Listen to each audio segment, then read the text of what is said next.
Të nderuar të pranishëm, është kënaqësi e veçantë t'ju drejtohem sot në hapjen e DokuTech 2025, një prej ngjarjeve që më së miri mishron shpirtin e vërtet të popullit të Kosovës, guximin, kreativitetin, inovacionin dhe vizionin drejt së ardhmës.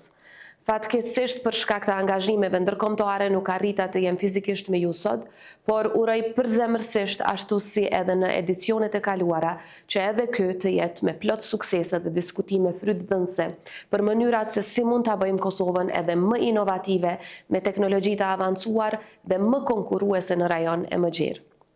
Çdo vit ngjarjet si DokuTech na kujtojnë se teknologjia është mbi të gjitha për njerëzit. Për të rinjt e të rejat që ndrojnë, që guxojnë të thyejnë bariera, që mësojnë dhe besojnë se përmes dijes e inovacionit, Kosova mund të lë gjurmë në përbot. Të dashur miq, ashtu si në të kaluarën, populli ynë ka dëshmuar se nuk i friksohet së ardhmës, por e formson atë me duar të veta, me punë dhe me përkushtim. Sot nga qendrat tona të inovacionit, nga startupet që lindin anë kënd vendit ton, nga mendjet e ndritura që punojnë për kompani të njohura ndërkombëtare, Kosova po dëshmon se energjia dhe talenti i këtij populli nuk njeh kufi. Por zhvillimi teknologjik nuk është qëllim në vetvete, sepse në thelb inovacioni duhet të mbështetet në përgjithësi. Teknologjia vërtet ka fuqinë të na ofrojë, por edhe mund të na ndajë. Ka fuqinë të jetë gjithëpërfshirëse, por edhe mund të diskriminoj. Prandaj detyra jonë si shoqëri demokratike është ta udhëheqim këtë fuqi drejt së mirës, të ndërtojmë një ekosistem digital që mbron privatësinë, forcon lirinë dhe mbi të gjitha ruan dinjitetin njerëzor. Vetëm atëherë përparimi teknologjik bëhet përparim shoqëror. Të dashur të rinj e të reja, ju jeni zemra e këtij transformimi. Ju jeni arsyeja pse Kosova beson fuqishëm në të ardhmen. E sot, posaçërisht për vajzat e reja që po ndjekin këtë rrugtim, dua të them, rruga që po esni është rruga e së ardhmës. Kosova ka nevojë për ju, për guximin, për idetë dhe për shembullin tuaj. Sfidat dhe kërcënimet ndaj grave dhe vajzave në hapësirën digjitale dhe sektorin e teknologjisë në përgjithësi do të mund të ndalen vetëm atëherë kur ju ngritni zërin tuaj dhe ofroni zgjidhje për të mirën kolektive, jo vetëm në Kosovë, por anë kënd botës.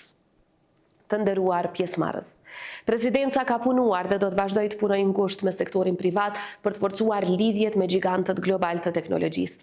Partneritetet tona me Google, Amazon, Apple dhe shumë të tjera janë dëshmi e kësaj qasjeje dhe se e ardhmja e teknologjisë qëndron pikërisht në bashkëpunim. Në këtë rrugtim, Presidenca do t'i ketë gjithmonë dyert e hapura për secilin prej jush. Misioni ynë i përbashkët është ky: të krijojmë një Kosovë ku çdo i ri e çdo e re ka mundësinë të ëndrrojë, të shpikë e të ndërtojë. Një Kosovë që eksporton jo vetëm produkte, por edhe ide, jo vetëm energji, por edhe frymëzim. Unë besoj me gjithë zemër se ardhmja digjitale e Kosovës po shkruhet nga njerëz si ju, me dijen, kreativitetin dhe përkushtimin që po e bëjnë Kosovën të njohur në çdo cep të botës. And finally, to our international guests, welcome to the Republic of Kosovo, a country that has turned resilience into innovation and hope into action. Today's Kosovo's young innovators and entrepreneurs, some of whom you will have the chance to meet today, are shaping a digital future that reaches far beyond our borders. Every idea born here carries the belief that technology should serve people, protecting freedoms, dignity, and democracy. That is the spirit that drives our nation forward.